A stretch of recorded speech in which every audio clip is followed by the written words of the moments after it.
Good morning. Uh, I wanted to make a video to talk about. First of all, we had the snow, and so it's winter basically here, and time for me to enjoy the winter here. So with the winter sport, and they have the Rideau Canal here, that is a skating ring, biggest in the world. So I'm gonna go and do that today, uh, and so looking forward to that. And was this is gonna be a first time in my life that I do that. There's a letter that is from Jean Chretien that I read in the news, talking about how it's important to be hardworking and be dressed properly. And if you have any ideas of what you want to be doing, then you should do it. And also a letter to Trump to say that Canada is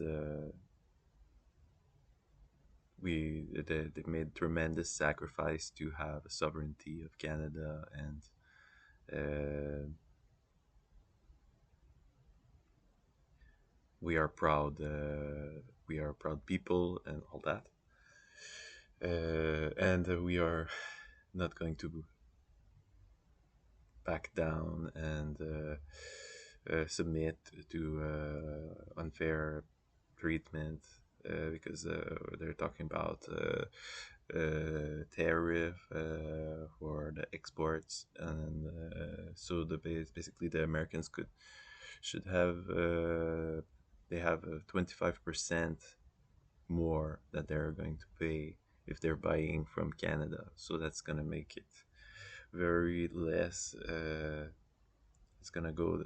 All this money is gonna go to the American government, and it's gonna be very less interesting for them to make that purchase because it's gonna be a lot more expensive.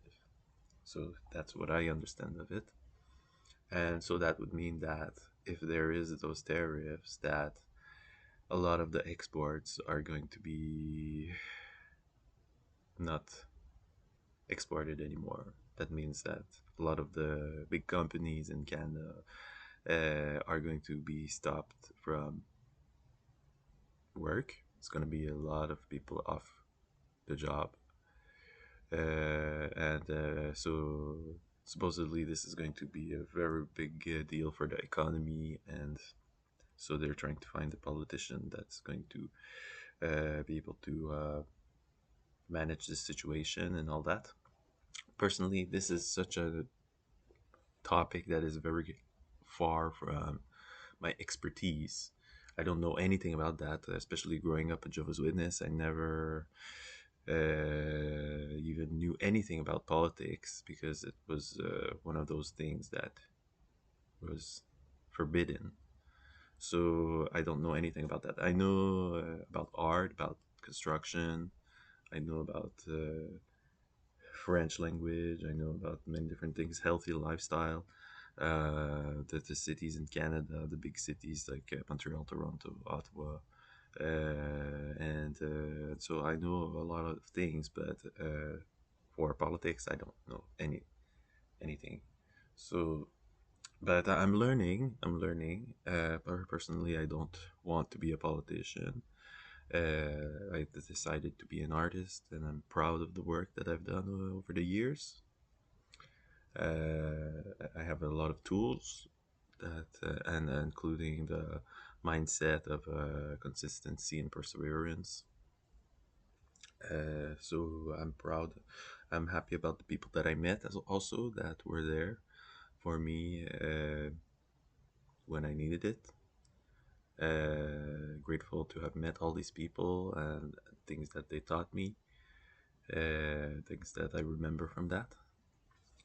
So, personally, it's not gonna change much for me. I'm gonna be still uh, doing what I do, the self care part, and exercise part and the art part, uh, and doing the best that I can.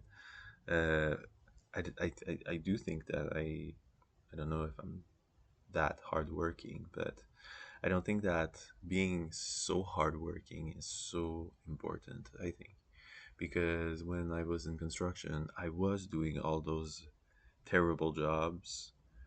I was doing all the everything that nobody wanted to touch and nobody wanted to do. I would volunteer. I would say, "Yeah, I'm gonna do it. I'm the first one to volunteer." But I never had the chance to like get really involved into things that I really enjoyed, or sports, or a passion, something that I could really love as a career or anything like that. I was always doing that thing because I thought there's only a couple years left before Armageddon anyway, so I'm gonna just do what be for the volunteer and do everything that needs to be done. So that meant having always the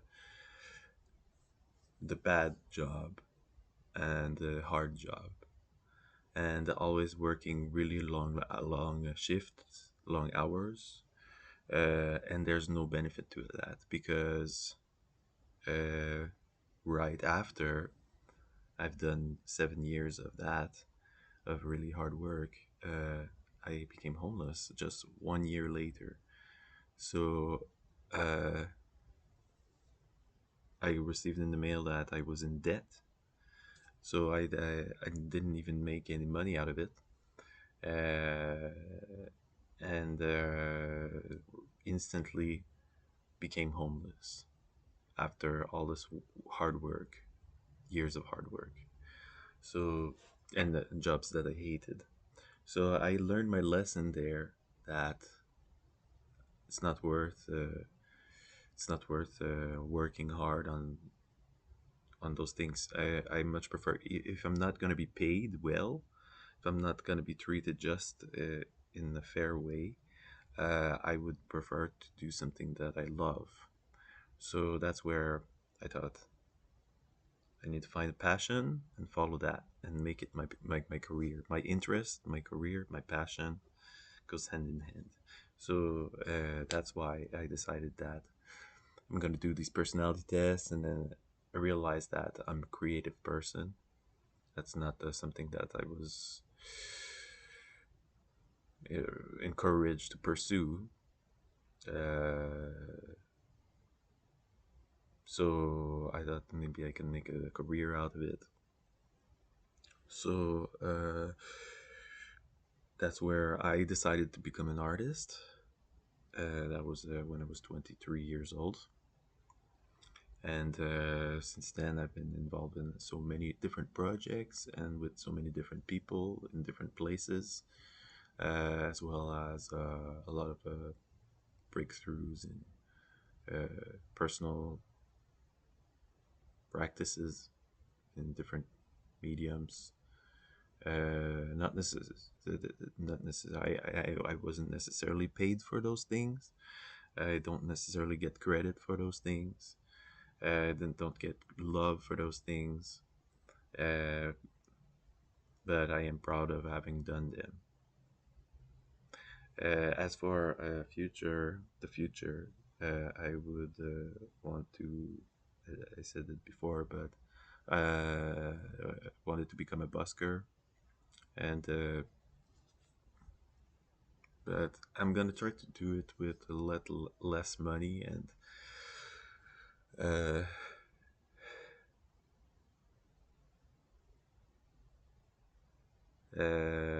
I would keep the I would keep pursuing whatever the thing that I'm thinking about that is interesting for me. Like I go with to-do lists, and if I could review my to-do list and I find something, yeah, that would work, that I would love to do, and I can do it now. I don't require anything. Then I just go for it. and sometimes it's not something that I planned. I could plan something, and that thing really doesn't work, and but something else that I never thought of, that's the thing that does work. So because it's available, the resources are there, uh, so you get surprises like that.